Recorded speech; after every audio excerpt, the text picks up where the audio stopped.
Hello, I'm Roger Moorhouse and I'm one half of the History Book Buffs. I'm delighted to say, and you might have noticed, that I've got a book out at the moment called Wolfpack Inside Hitler's U-Boat War.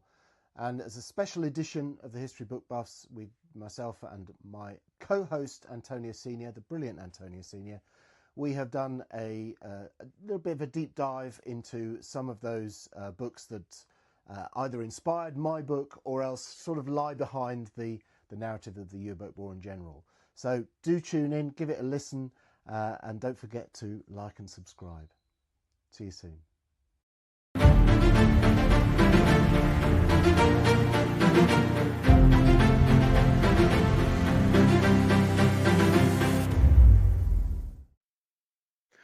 So Roger Moorhouse, it's a very exciting day today. It is very exciting. Why is it exciting? Because your book's coming out, you moron. Yes. It's October the 9th is the first day that this is going out. And it is the day that Wolfpack, Inside Hitler's U-Boat War, I had to look down and actually read it off my lap, which is really pathetic because I have actually read the whole book. So I do know what it's called.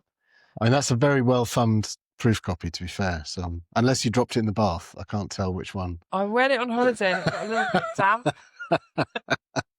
It got a little bit damp authentically with the waters of the Mediterranean. Good. Well, poetic, that. Exactly. Yeah. Anyway, Wolfpack, Inside Hitler's U-Boat War. And we have decided that we're going to celebrate this on History Buffs by talking about some of the books that were your major influence in writing this book, which I have read and which, at the risk of blowing smoke up you, is just phenomenal. It's my second favourite book that you've ever written. Okay. Luckily, I've written more than 2 books, so that's good. Yeah. It's really good. So, let's get into it. Okay. The genesis of this book through other books. So where did it start for you? Two original impetuses. Is that a thing? Impetuses? Can I just reassure the listeners that you're more articulate in print? Wow. It's going well.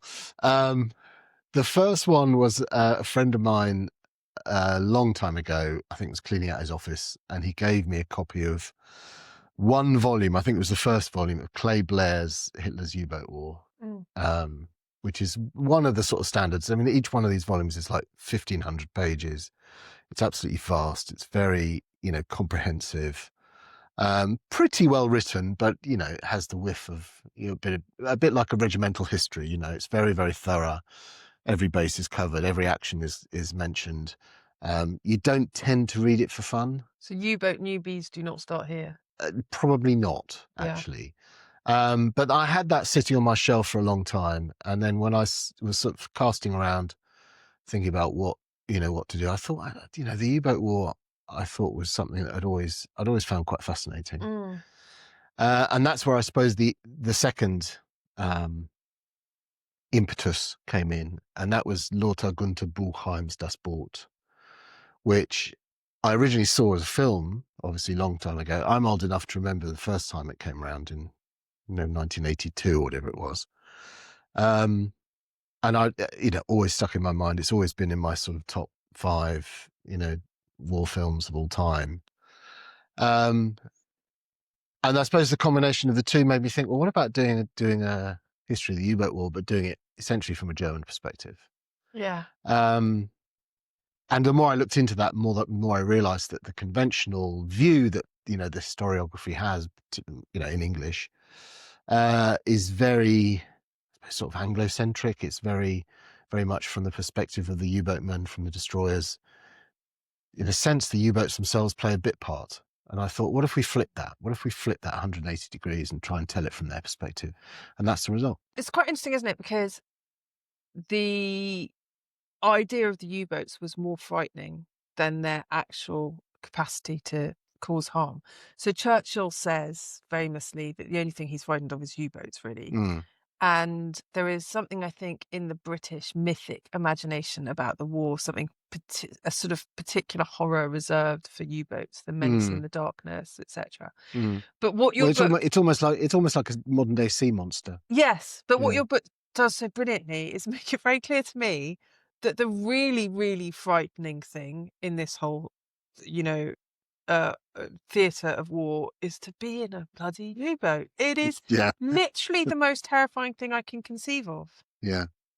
Which brings us to listen, we should explain that in all previous attempts to talk about this show, every time I've said the name of this film stroke book, you've taken the mickey out of my accent. So I'm not going to say it.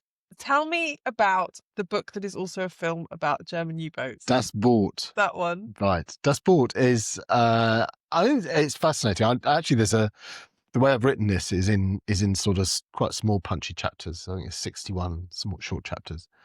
So it's quite episodic, and I think that's a good way to approach it. It gets you away from the Clay Blair approach of having to be completely comprehensive. Right? Yeah. So it allows you to be episodic, which means that you can sort of chop through the narrative fairly swiftly.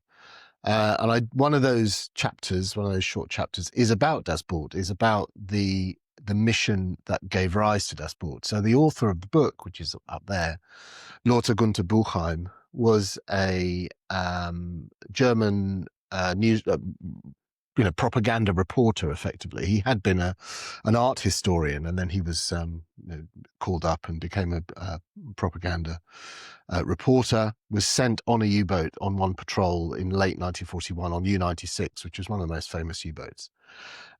Spent one patrol on that U-boat, came back. He wrote a couple of books, one sort of illustrated book, and then one rather longer book, which were published under the Third Reich. So it's he's doing his job. He's producing propaganda for the Reich. And then he survives the war. He goes back to his day job of effectively being an art historian.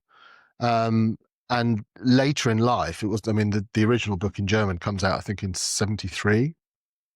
So he sort of returned to, I'm guessing, but I think he returned to writing a novel because he thought, this is a decent way to make some money. So he thought he'd draw on that experience that he'd had during the war, and wrote Das Boot. And it's a relatively close account. It kind of mirrors what that particular patrol went through, which is nothing special, actually. It's not out of the ordinary. As U-boat patrols go, they survive. They're attacked and they sink a couple of vessels. They're attacked in their turn. They come back. In that story, they try and force the Straits of Gibraltar unsuccessfully. Have to return back to base. There's elements of it that are kind of exaggerated. The sort of dramatic ending is not what happened to U-96, for example. But that was very successful as a book, was translated into English, then made into a film, which, as I said, I think came out in 81, 82, which is hugely successful. And I think it was one of the first films, really. It wasn't a Hollywood film. It was made by Bavaria Studios in Germany. But it was one of the first, I suppose. You could maybe look at something like Cross of Iron, which had been made in the late 1970s as a Hollywood film, which tells, that's a narrative from the war, but from a German perspective. But this one, and particularly as a sort of a mainstream German film, it really did break some taboos, I think, because it does something to awaken at least a human empathy with the characters. You can't not, right? Because they're the focus of your experience, and it's very difficult to sit through a film like that or to read the novel and not empathize with them. So this leads us to something I want to talk to you about. So I watched the film having not seen it before or read the book, and I thought it was incredible. I'd never seen it before. It made me want to go and read your book all over again. And it gave rise in me some concerns about glamorizing the soldiers of an essentially evil genocidal regime. And I know this is something you've grappled with throughout the writing of this book, because it is very, very difficult to write neutrally about soldiers of Hitler in the way that you would write about soldiers for almost any other regime. So talk me through what goes through your kind of thought process when you approach something like this? Yeah, I mean, I think the first point to make is probably, as historians, we have, a duty, I suppose, to tell the story as honestly as we can, first of all, and as objectively as we can, and also as fully as we can, which means that, there should be no stigma or anything, attached to telling a story from the German perspective, because we know all about the English perspective, or the British perspective, American perspective, and so on. We know all about that. It's curious to me why sometimes the German perspective seems to be left out. They become bit part players in their own war. But I think partly because of the effect that something like Das uh, engenders, which is empathy. Yeah, You watch that film, and even though there are, there's a couple of, they don't shy away from the fact that a couple of them are Nazis or whatever, broadly, they're presented as, brave men doing their these best are for a ordinary cause that men. they're not really thinking about very Yeah, much. no, And because their experiences are so horrific and terrifying, you lose your humanity if you're not empathetic of course. towards what they're suffering. Yeah, But then that creates a problem, because then all your kind of, decent feelings of, fellow humanity being directed to people who don't necessarily deserve it, because they did mhm. fight for Hitler. Yeah. I mean, well. Look, I mean, any um, infantry regiment or any U-boat crew or whatever it is a cross section of the society that it fights for. And it's the same with this. So, you've got your anti-Nazis, you've got your Nazis, and you've got the great mass in between, many of whom sway in the direction of the regime and, reasonably happy as long as things are going well. Some don't. And I suppose you try and, get away from stereotypes, for one thing, if you're telling those stories. So I do talk about, Nazi officers, for example, and the sort of the difficulties that they created for non-Nazi officers. There's a couple of episodes of that sort of thing. I think for most of them, I think you have to, in a sense, if you've got a memoir or diary account, you need to take it at face value, and you take it as a human account, basically, first and foremost. You're not saying to yourself, this is a Nazi. You're saying, this is a German sailor. This is a human being in a very difficult situation. So I think you have to tell that human story first and foremost. And you don't, again, once you're telling it, it's told in a sort of as neutral a way as possible. But as you say, I mean, absolutely, if you don't find yourself in a way, at least having the merest bit of human empathy for those guys,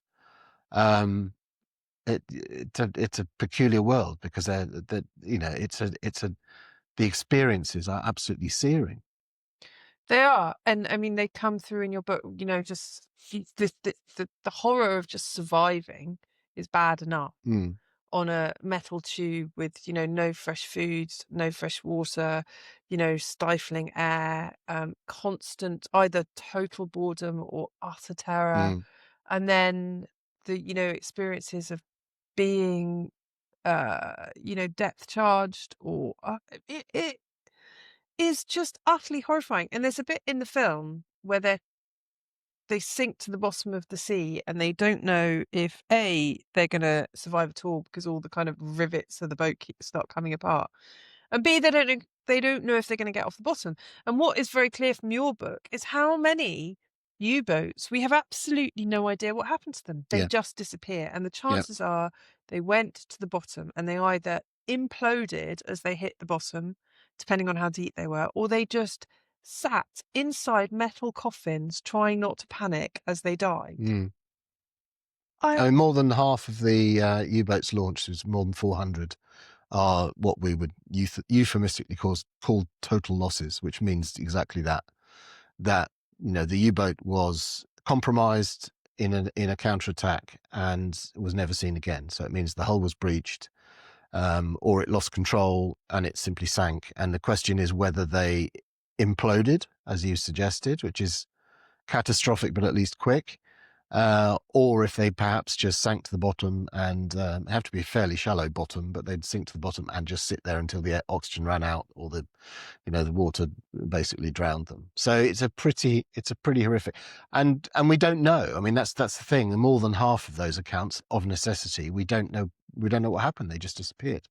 And what's incredible to me is that there are more cases of people going completely insane and or losing their bottle. I mean, fascinatingly, you do talk about those cases, because it does happen. It happens a lot more than obviously the German myth making around the U-boats would have us believe, that people did lose their shit, and it's not surprising. It's horrific. And I think that was one I'd like to say. I think that's one of the novelties of the book, is that that question of what we'd now call PTSD, back then was called combat stress, if it was called anything at all. So I think looms very large in this, for all the reasons that you just mentioned. And I think our general perception of how the Nazi regime sort of dealt with such things, which is not misplaced actually, is it was fairly dismissive, wasn't interested. It conflicted with their image of the martial valor of the German man, right? Yeah.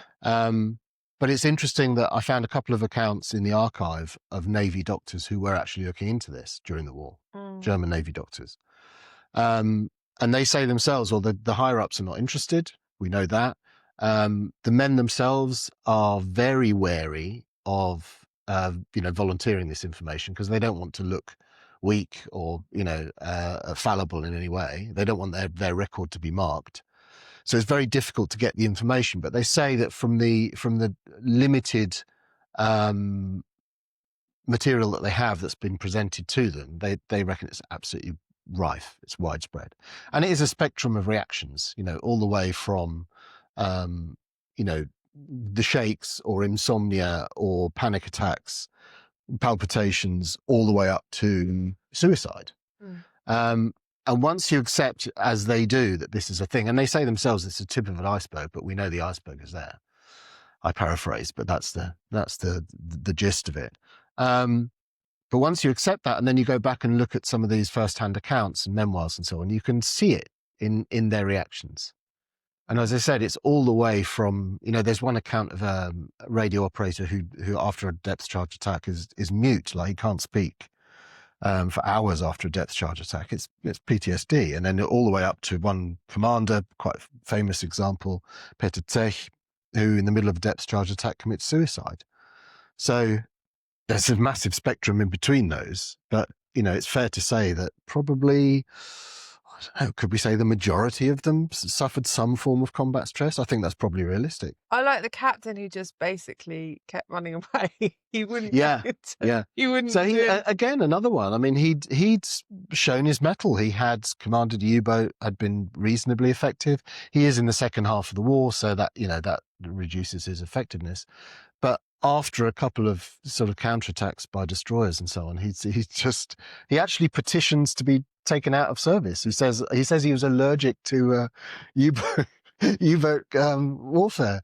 They refused, obviously. Yeah. And then he went on patrols and then basically sort of sat on the bottom, or invented mechanical difficulties that he had to deal with at great length.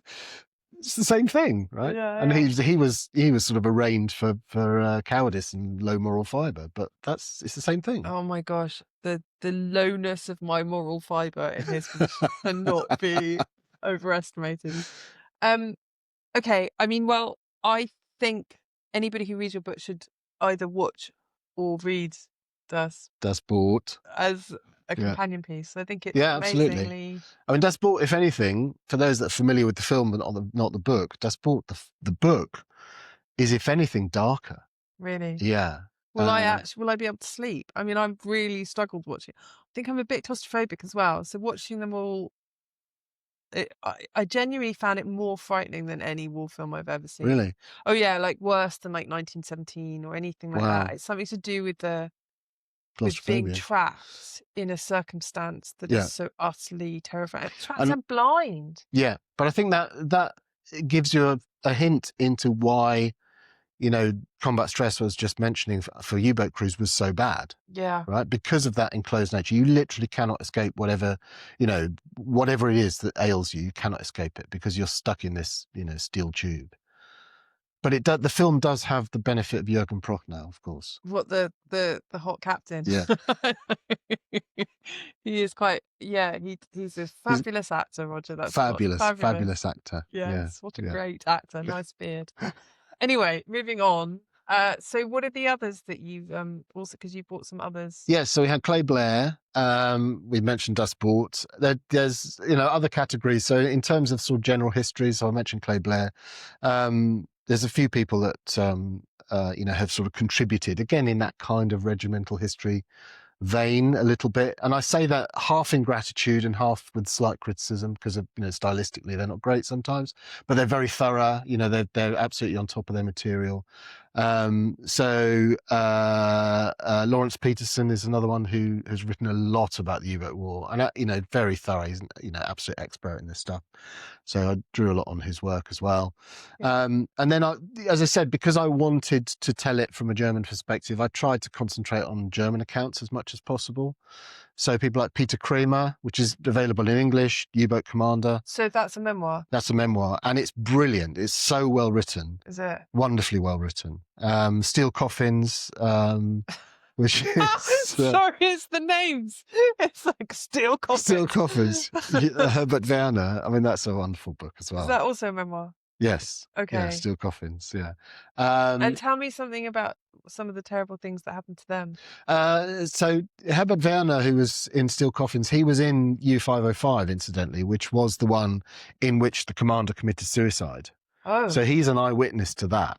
So that's a fabulous, a source really for that whole So did episode. the first lieutenant have to just take over in the middle of a depth charge while the captain, the second in command had to, basically had to take over and see out the depth charge attack, which was like another 4 hours or something. And many of the crew, had no idea that the captain had just killed himself. So they had to be told, and they kind of went, well, like, what the hell? How did this happen? So you can imagine what the chaos of the ship, of being inside the U-boat in that period, that they didn't even realize that the captain had killed himself. Yeah. So it's an amazing episode, and so Herbert Werner, for example, tells us that. I mentioned U-boat commander Erich-Kremer. Again, beautiful book, beautifully written. He has some wonderful descriptions, which I lifted, and I just lifted a paragraph of this stuff in the book, where he talks about the first mission where he goes over in the Operation Drumbeat, which is when they attacked the American East Coast in January 1942. And he talks about going across the Atlantic, essentially in the teeth of an Atlantic storm in January. And it was at night. The particular scene is at night, and he talks about that these were essentially submersibles. They're not submarines in the modern sense. They spend most of their time on the surface. So crossing the Atlantic, they essentially stay on the surface all the way through. They only would dive really if they found themselves under attack. So they're sort of chugging along on the surface in this enormous Atlantic storm, and he talks about the waves as high as houses, and there's these sort of marble rippling of white across. I mean, the way he describes it is absolutely beautiful, and how you sort of chug up to the top of one of these, and then you tip over the edge, and they're not. The U-boats are not particularly designed necessarily for sort of chugging along in the heavy sea. That would have been brutal. They would have been sort of tipped over both sides, and they would have been, literally sort of up, and buffeted all over the place. Didn't you have one captain who got seasick, so he kept diving when he didn't need to, just to try and not be seasick? Exactly. So that's the thing. I mean, and you hear this from naval personnel. I mean, seasickness is a thing that people get. I mean, you can long term, you might get used to it, and you might be able to sort of conquer it to some extent. But just because you're in the Navy doesn't mean you don't get seasick, right? So this was especially in a storm like that, the thing would have been full of vomit. I got really seasick when I was sailing on a tall ship to the Azores, and being seasick for extended time and trying to sleep and all of that in a cot. It's completely exhausting. It's pretty grim, to be honest. Yeah, I've been there. Yeah. Yeah, no, absolutely. So that's another that's an an admixture to this. I talk a bit about the U-boat stink, about the, it's kind of shorthand really for the what conditions were like. But think of vomit, body odor. They didn't wash for 2 months basically. One really, really Mold. small head for all of them. Yeah, yeah, They're not changing their clothes. no, There's a shortage of water. yeah, They've all got like basically infestations on their skin because yes. it's so They've got grim. scabies, they've got skin infections, ear infections, all of these eye infections, just from being filthy for sort of 2 months, effectively. Yeah, and there's a thing called red dog that they used to have, which is a sort of skin infection of the sort of neck and chest, and it would spread all over your body and itch like mad. And I mean, and these things are rife because they're all hot bunking as well. And So as then soon as one they, person's got it, then everyone will get it. yeah, and then as soon as they get back to La Rochelle, they hot foot it to the brothels, which you Exactly. talk about in your book as well. Yeah. Those Yeah. lucky prostitutes. I know. They'll splash a bit of eau de cologne on and go straight down the Yeah, brothel. turn up with their red dog. Hello, darling. But again, there's wonderful accounts. It's part of their life. So I sort of use some of those accounts to talk about it. And a lot of it was funny. I've got some of the names of the brothels and so on. They actually come from British intelligence decrypts from when they were interrogating U-boat prisoners. Yeah. So they would ask them, where's your home base? Where'd you go? When you come home from patrol, and they would say, well, there's this one and that one, and it's all listed in the intelligence reports. Oh, amazing. Yeah, yeah, yeah. Because you found lots of reports, didn't you, of in the National Archives yeah, of prisoners being interrogated. yeah, yeah, and a lot of the original. As I was transcripts actually from places like Trent Park where when they were eavesdropping.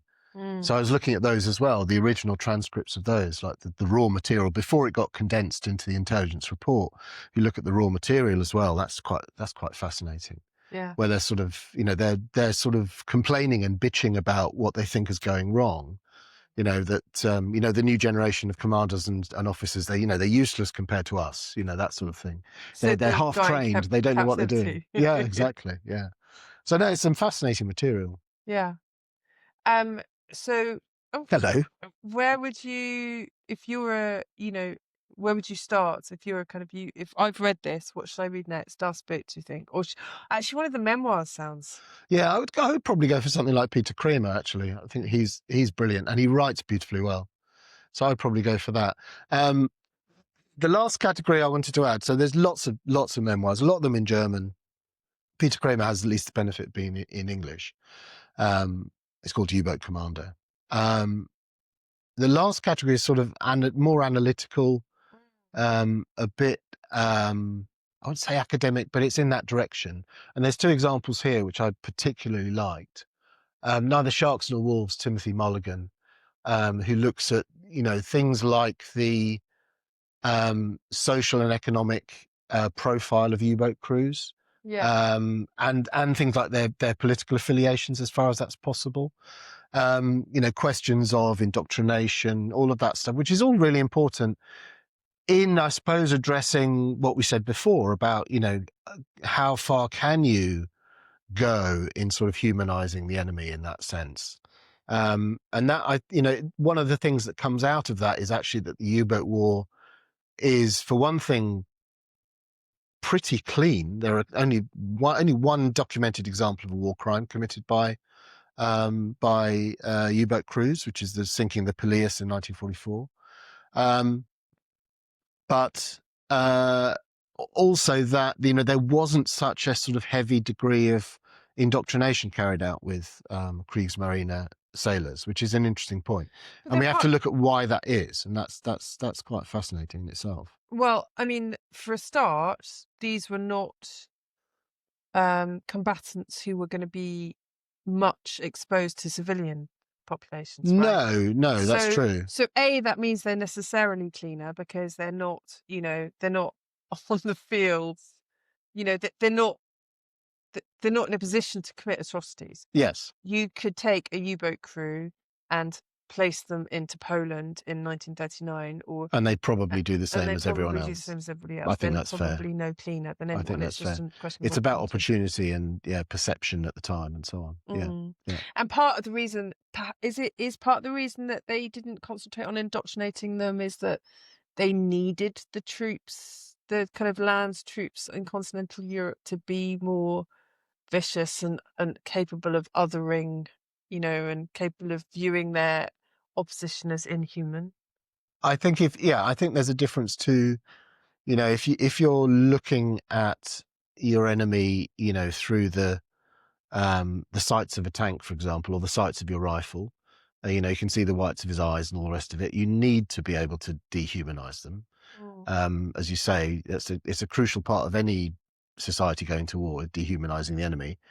Hence propaganda, wartime propaganda on all sides is essentially a dehumanizing process to justify what you're doing, to justify the horrors that you have to commit in order to make war. But if you transpose that scenario to a U-boat, most of the men don't actually see the enemy at all. Even the vessel, they don't see the vessel at all. So the captain might see it through his periscope. The watch officers might first have sighted it on the horizon, up on the conning tower. Nobody else really would have seen it. So as far as seeing the whites of the eyes of the enemy, they don't. Yeah. So again, they are at one remove. They're allowed to be at one remove, which I suppose does make a difference. So there's various factors there, but that's another sort of interesting question. And then there's the whole procedure of, how they carried out their sinkings, what they tended to do with survivors, and how that changed during the war, because that's a really interesting question. Because again, Yeah. that sort of dehumanization feeds into a narrative in, an assumption at the time and since, that these were brutal and brutalized men, and that, and if you fall into their hands, you're liable to be, shot, sunk. If you're a woman, you'd be raped, and all the rest of it. And there are voices that say that at the time, but actually the reality is rather different. And certainly for the first half of the war, it wasn't unusual. I'm not going to say it's the norm, but it's not unusual for U-boat crews to offer assistance, to offer medical care, to at least give a blanket and say land is that way, to those that they've just shipwrecked. So in a sense, there was a distinction drawn to some extent in the U-boat war between the target, which was the vessel, and the crew that crewed it. So there's still the possibility that this, old-fashioned, what I call the solidarity of the sea, can be allowed to persist, and I think it does persist for a surprising period of the war. But then orders come from on high, don't they? Saying, Yeah. stop being so nice. Yes, exactly. So they're after the sinking of the Laconia in 1942. Then they're basically explicitly banned from assisting those that they've shipwrecked. It does continue in much more isolated examples, and very often in extremis. But generally, there's a sort of general ban on contact with shipwrecked. Yeah. But that doesn't extend to wanton murder, effectively. Yeah. Except in that one instance of the Peleus that we know of. There could be more, but they're lost to history. Okay. All right. So, I can't quite uh, cope with how awful it was. I mean, it sounds so facile. I'm being so inarticulate. But basically, having read an awful lot of fiction about war and having read an awful lot of, books about World War II, I don't think I had comprehended that this was quite so terrible. Just tell us the stats again of how many of them survived and how many were killed. Roughly 40,000 U-boat men go to war. 30,003 is the official death toll. So it's pretty much bang on 75% are killed during the war. What surprises me always is that from the second half of the war, from 1943 onwards, and including 1943, you have this, the way the war turns against the German U-boat forces, spectacularly in 43. It's sort of a perfect storm in terms of technology, logistics, their own lacking training, that they're now into the second and third generation of commanders after the previous ones have been killed. So they're down to sort of bare bones and so on. And they're really up against it. And, if you look at those stats of those vessels, U-boats that are launched in 43 and beyond, it's about 400 vessels, maybe 427, I think it is, U-boats are launched in that time. Only 16% of them actually succeed in sinking anything at all, right? The vast majority of those 427 are total losses, which means they are attacked beneath the water. They can't get to the surface. There's nobody to surrender because you just go straight down. So that turning point of 43 just shows this turns into an absolute duck shoot. And that is terrifying when you start looking at those stats. So 3/4 of all U-boatmen killed during the war. And I think it is possible to be, pleased from the perspective of the Allies and the mission to defeat Hitler, that was the outcome, Yep. while also feeling horrified for those poor, very, very young men Yeah. who were lost without any. Yeah. And the average age of the dead was 22. Yeah. And which again is with nothing to send home to their parents, absolutely and nothing. no final word. Yeah. And just as an aside, a story that actually came from my wife's family. My mother-in-law announced quite sort of airily over lunch when I started doing this project. She said, "Oh yes, one of her uncles was in the U-boat arm," and I kind of spat out my roast dinner. I said, "What?" Yeah, she said, "Oh yes, I remember when she grew up in Germany, and she said I remember he used to come to the house in the middle of the night," and I sort of wondered why this was, asked her why. He was one of those that survived, one of the quarter of U-boat crews that survived the war, but he spent the rest of his short life in a succession of psychiatric institutions. And with you talking about it and everything we've talked about now, you can understand why, right? He was broken by it. And he apparently used to, not regularly, but he used to break out of his psychiatric institution, escape, and the only place he could go was home. So he used to go back to his sister's house, his family home, and he used to arrive in the middle of the night, in his pajamas, and they had to call the police to come and get him and take him away again. And that's how she remembered him. God, that's just horrifying. It is, yeah. So in a way, I mean, I think this is all part of the narrative that we need to know this stuff. This is all part of the story. And it doesn't mean that we necessarily express that sort of sympathy and by extension, a desire to sort of whitewash Nazism. I mean, that would be ridiculous. But it's an essential part of our understanding of the narrative of the Battle of the Atlantic to understand what the opposition went through as well. And that's what I've tried to do. And done it brilliantly. I know I have to say that because you're my podcast partner, but I genuinely think it's an incredible book, and I urge everybody to buy it. Thank you very much. I hope everyone listens to your wise and sage advice, especially these animals. For the audio listeners, my dog is now sitting on me. Roger, thank you very much. That was brilliant. My great pleasure. Thank you. Cheers. Stupid dog.